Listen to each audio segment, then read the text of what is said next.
விஜயண்ணா என்னடா பண்ணிட்டு இருக்க? தொடர்ச்சியா ஏதோ ஒரு விஷயம் பண்ணிக்கிட்டே இருக்கீங்க. இன்னைக்கு ஒரு கல்லூரிக்கு போயிட்டு ஆய்வு பண்ணியிருக்கீங்க. அங்க பார்த்தீங்கன்னா அந்த மாணவர்கள் பல கோரிக்கைகள் வச்சிருக்காங்க. அண்ணா எங்களுக்கு வந்து சாப்பாடு சரியில்லை, பாத்ரூம் வசதி சரியில்லை அப்படின்னு ஏகப்பட்ட கோரிக்கை வச்சிருக்காங்க.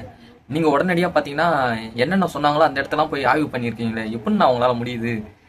இதுக்கு முன்னாடி இந்த முதலமைச்சர்கள்லாம் இப்படிலாம் நாங்கள் பார்த்தது கிடையாது. உங்களை பார்க்கும்போது நமக்கான ஆள் கட்சிக்குள்ள அரசியலுக்குள்ள வந்துட்டாரு அப்படின்னு எல்லாருக்குமே தோணுதுண்ணா. ஏன்னா போன வாட்டி நீங்க ஹாஸ்பிட்டல்ல போயிட்டு ஆய்வு பண்ணும்போதே அங்க இருக்கிற மகளிர்லாம் என்ன சொன்னாங்கன்னா, எங்க அண்ணன் வந்துட்டாரு, இனிமே எங்க அண்ணன் தமிழ்நாட்டை பார்த்துப்பாரு அப்படின்னு ரொம்ப நம்பிக்கையா சொன்னாங்க. அதே மாதிரி இன்னைக்கு பாத்தீங்கன்னா நீங்க கல்லூரிக்கு போயிட்டு அந்த கல்லூரியில இருக்கிற விடுதிக்கு போயிட்டு நீங்க ஆய்வு பண்ணியிருக்கீங்க அப்படின்னும் போது ரொம்ப நல்ல ஒரு விஷயம். அந்த மாணவர்கள் சொன்ன உடனே அந்தந்த இடத்துக்கு போயிட்டு நீங்க ஆய்வு பண்ணியிருக்கீங்க. இப்படிப்பட்ட ஒரு முதலமைச்சர் எங்களுக்கு கிடைச்சது மிகப்பெரிய ஒரு வரம்னு சொல்லலாம். நீங்க எவ்வளவுக்கு எவ்வளவு நல்லாட்சி கொடுக்குறீங்களோ அவ்வளவுக்கு எவ்வளவு மக்கள் கண்டிப்பா நாங்க எப்பயுமே உங்களோட சப்போர்ட்டா எப்பயும் நாங்க இருப்போம். நீங்க நம்பிக்கையா பயணம் பண்ணுங்க. உங்களோட நாங்க எப்பயும் கைகோர்த்து நிற்போம்.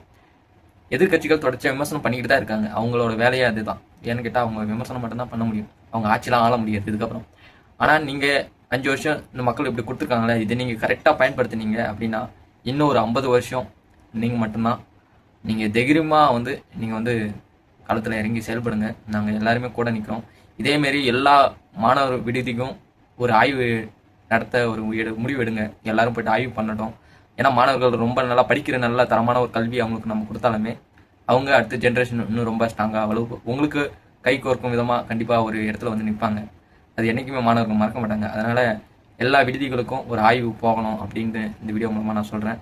நீங்க இதே மாதிரி தொடர்ச்சியா மக்களுக்கு நிறைய நல்ல விஷயங்கள் பண்றீங்க. இதே மாதிரி தொடர்ச்சியா இன்னும் நிறைய பண்ணணும். அதுதான் எங்களோட ஆசை. மக்களுக்கு நீங்க நல்லது செய்யணும் வந்திருக்கீங்க. அது உங்களுக்கு எண்ணம் எங்களுக்கு நல்லாவே புரியுது.